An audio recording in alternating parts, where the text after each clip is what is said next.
जय हिंद मित्रों, Fatehgarh online classes में आपका हार्दिक स्वागत है। आज मैं फूसाराम स्वामी आपके साथ हिंदी वर्णमाला के बारे में चर्चा करूँगा। और चर्चा में हमारा विशेष बिंदु ये है, जो 10वीं 12वीं के बच्चे हैं और जो 6ठी से 8वीं तक के बच्चे हैं वो भाषा का बेसिक ज्ञान सीख लें, और जो कंपटीशन की तैयारी कर रहे हैं वे मित्र विशेष रूप से कंपटीशन में आने वाले जो छोटे छोटे प्रश्न हैं उनके बारे में जानकारी प्राप्त करनी है। छोटे छोटे लेकिन है महत्वपूर्ण। क्लास शुरू करने से पहले एक बात का विशेष ध्यान दें, भाषा में सबसे महत्वपूर्ण है उच्चारण। तो मैं जो भी उच्चारण करूंगा उस पर आप विशेष ध्यान देंगे, क्योंकि कंपटीशन में अगर आप संधि सही करेंगे, शब्द शुद्धि सही करेंगे, वाक्य शुद्धि सही करेंगे तो उसके लिए उच्चारण महत्वपूर्ण शर्त है। तो उच्चारण पर आप लोग विशेष रूप से ध्यान देंगे। पहला प्रश्न जो कंपटीशन में पूछा जाता है, भाषा की लघुतम इकाई कौन सी है, या भाषा की सबसे छोटी इकाई कौन सी है।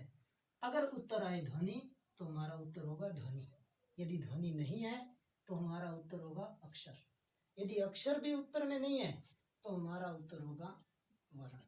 यानी इन तीनों में से यदि ध्वनि आता है तो हमारा उत्तर होगा, भाषा की लघुतम इकाई है ध्वनि। अब इनको आरोही क्रम में देखें कि सबसे छोटी इकाई कौन सी है और क्रम से बढ़ते क्रम में बड़ी बड़ी इकाई कौन सी होती जाती है। ध्वनि, ध्वनि से मिलकर अक्षर, अक्षरों से वर्ण, वर्ण से शब्द, शब्द से वाक्य, वाक्य से अवतरण, अवतरण से अध्याय, अध्याय से इकाई और इकाई से मिलकर पुस्तक का निर्माण होता है। आगे का प्रश्न कि हिंदी वर्णमाला में कुल कितने वर्ण होते हैं। यदि प्रश्न आए हिंदी वर्णमाला में कुल कितने वर्ण होते हैं और साथ में लिखा हो संयुक्त अक्षर रहित या संयुक्त अक्षर छोड़कर, तो हमारा उत्तर होगा 44। 11 स्वर और 33 व्यंजन। यदि सीधा ही प्रश्न आ जाए कि हिंदी वर्णमाला में कुल कितनी ध्वनियां होती है, या प्रश्न आ जाए संयुक्त अक्षरों को मिलाकर, तो हमारा उत्तर होगा 52।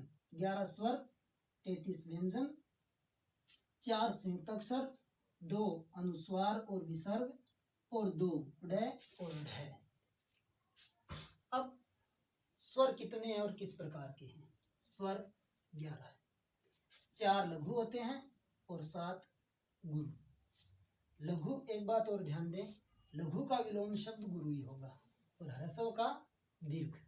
ये दोनों पर्यायवाची है, ये दोनों भी पर्यायवाची है, लेकिन होंगे अपनी अपनी सीध। तो हम इनको याद कैसे करें। अ, आ, ई,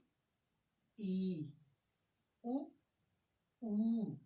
री, ए, ऐ, ओ, औ। एक बात ध्यान दें, जो ऊपर वाले वर्ण हैं उनमें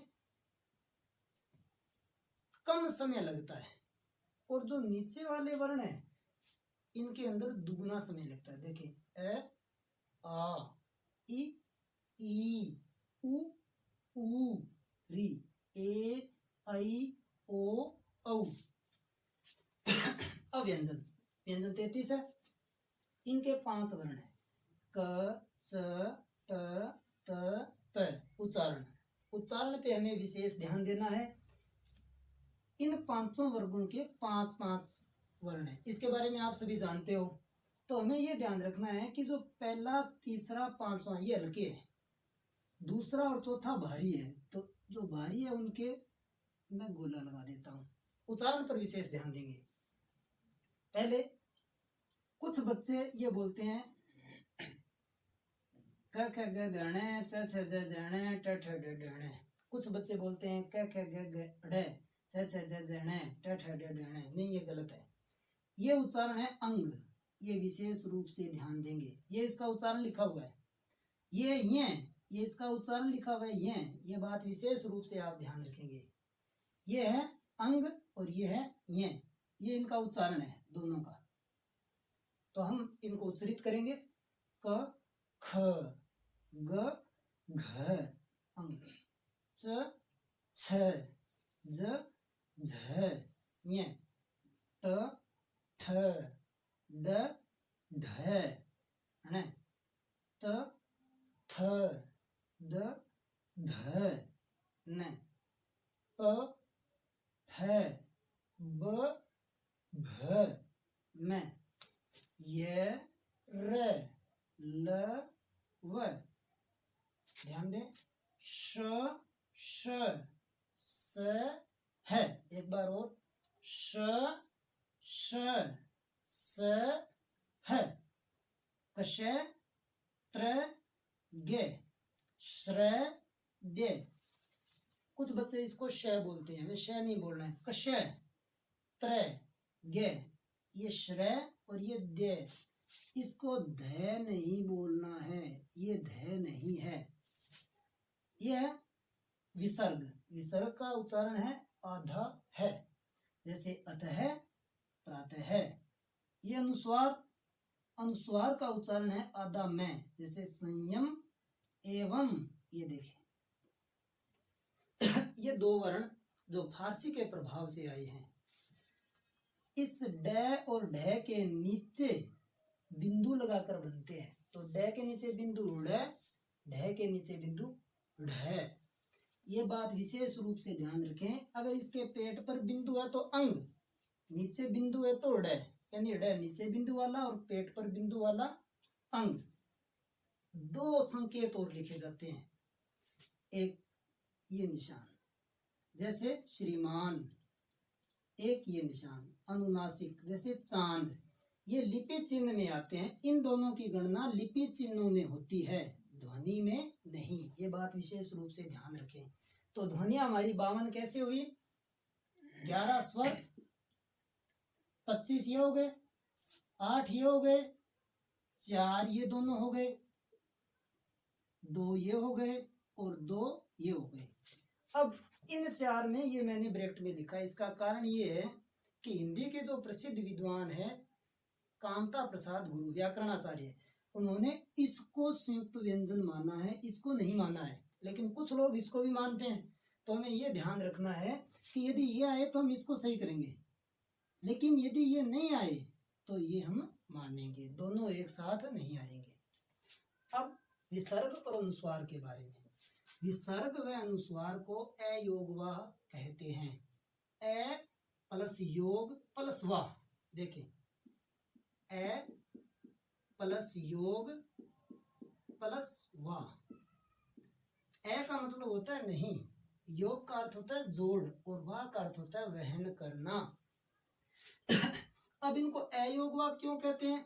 क्योंकि ये अन्य वर्णों से योग नहीं करते हैं, जुड़ते नहीं अन्य वर्णों के साथ, फिर भी ध्वनि का वहन करते हैं। इस कारण इन दोनों को अयोगवाह कहते हैं। अब हम संयुक्त व्यंजनों के बारे में थोड़ी बात करेंगे। क्ष, क, श, हम इसको ऐसे लिखेंगे, क्ष, क्षत्रिय। विशेष रूप से एसआई और पटवारी में ये पूछा जाता है कि अलग अलग करें, संयुक्त वर्णों को अलग अलग करें, तो अलग अलग कैसे करें, ये इस टॉपिक को आप ध्यान से थोड़ा सा देखेंगे। कश, क्षत्रिय, तो हम इसको अलग लिखेंगे, क्षत्रिय। क्षेत्र, क्षेत्र, उसी प्रकार से त्र, आधा त और र, इसको ऐसे भी लिखते हैं और ऐसे भी लिखते हैं। जैसे त्राता, आधा त राता, त्रेता, आधा त रेता। गे, संस्कृत के जो प्रकांड विद्वान है वो इसको ज्ञ कभी नहीं बोलेंगे, वो इसको बोलेंगे जैन, विज्ञान। लेकिन हिंदी के अंदर इसका जो ज्ञ है उसका मानकीकरण हो गया है। बात यह है कि कुछ शब्द जो गलत है लेकिन धीरे धीरे अगर वो प्रचलन में आ गए तो उनका मानकीकरण हो जाता है।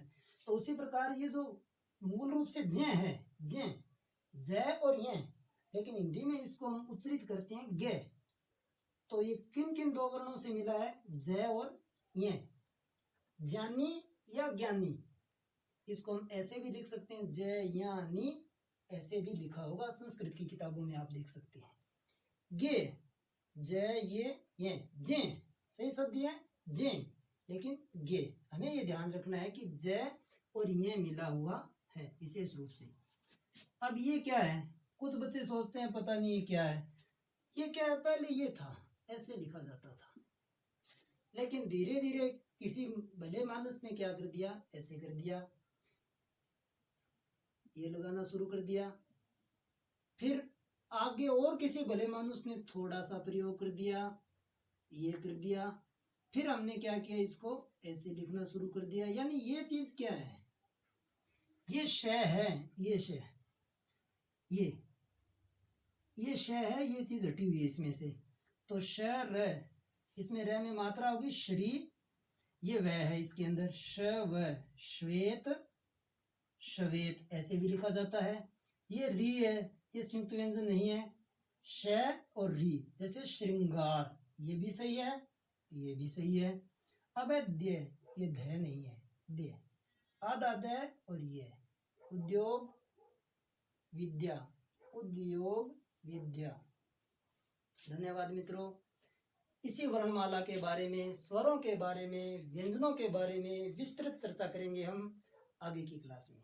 तब तक देखते रहिए फतेहगढ़ ऑनलाइन क्लासेस।